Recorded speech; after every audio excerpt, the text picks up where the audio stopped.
বন্ধুরা, আজকে আমি রান্না করব দেশি মুরগির মাংস। এখানে 2 কেজি পরিমাণে মাংস রয়েছে এবং সাথে দিব আলু। আমি রান্নাটা শুরু করি, আপনারা দেখতে থাকুন আমি কিভাবে রান্না করি। প্রথমে চুলাটা জ্বালিয়ে নিলাম, চুলার উপর কড়াই বসিয়ে দিলাম।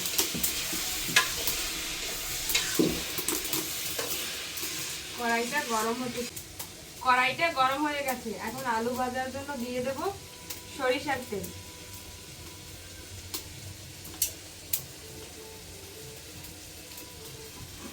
এখন দিয়ে দেব কাটা আলুগুলো।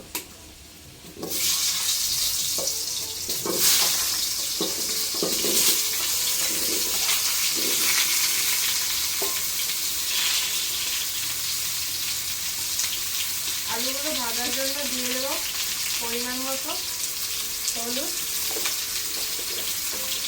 ও পরিমাণ মতো লবণ।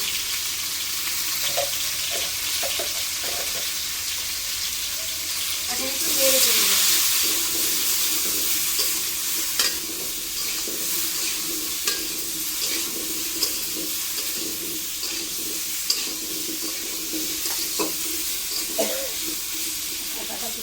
আলুটা ভাজা হয়ে গেছে, এখন তুলে নেব।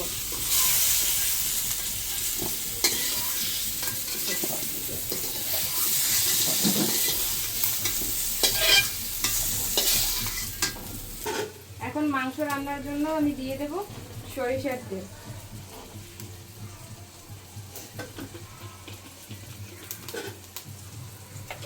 দিয়ে দেব একটা তেজপাতা, কুচানো পেঁয়াজ,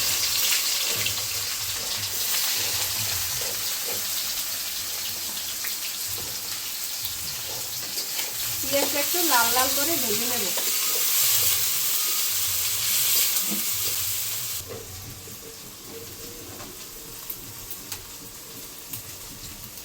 দিয়ে দেব 4টা এলাচ, 2টা লবঙ্গ,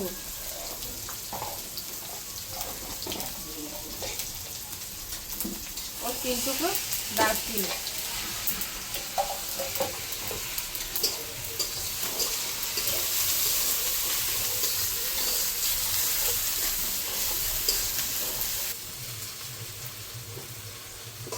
পেঁয়াজটা আমার ভাজা হয়ে গেছে।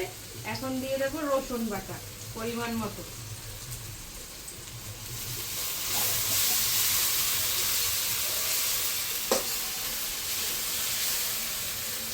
দিয়ে দেব পরিমাণ মতো আদা বাটা।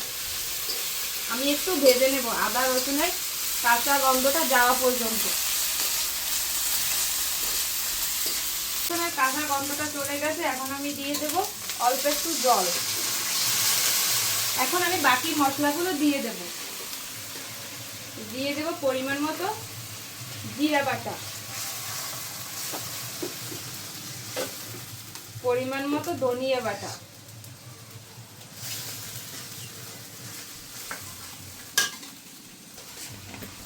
এখন দিয়ে দেব পরিমাণ মতো হলুদ গুঁড়া,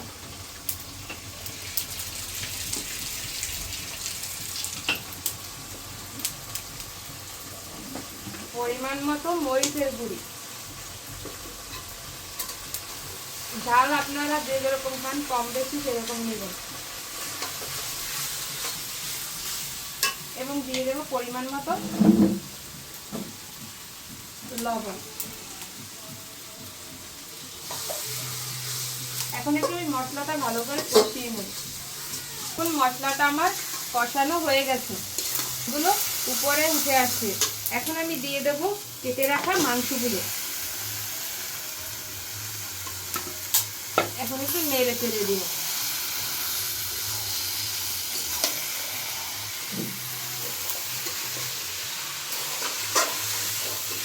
আমি কিছু সময়ের জন্য ঢেকে দিব, মাংসটা কষানো হতে থাকে। এটা তুলে নিলাম। দেখুন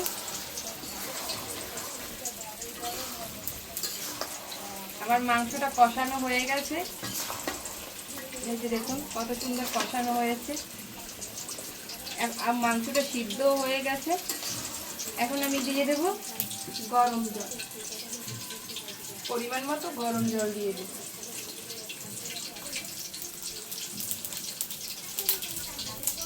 সময়ের জন্য ঢাকা দিয়ে দেব। ঢাকনাটা তুলে নিলাম। এখন দিয়ে দেব ভেজে রাখা আলুগুলো।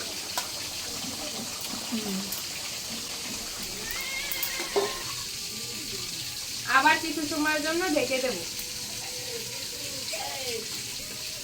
ঢাকনাটা তুলে দিলাম।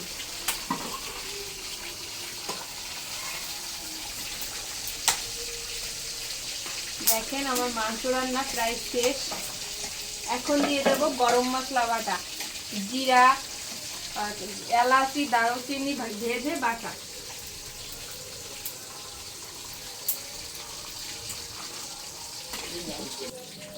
আমার মাংস রান্না হয়ে গেছে, এখন নামিয়ে নেব।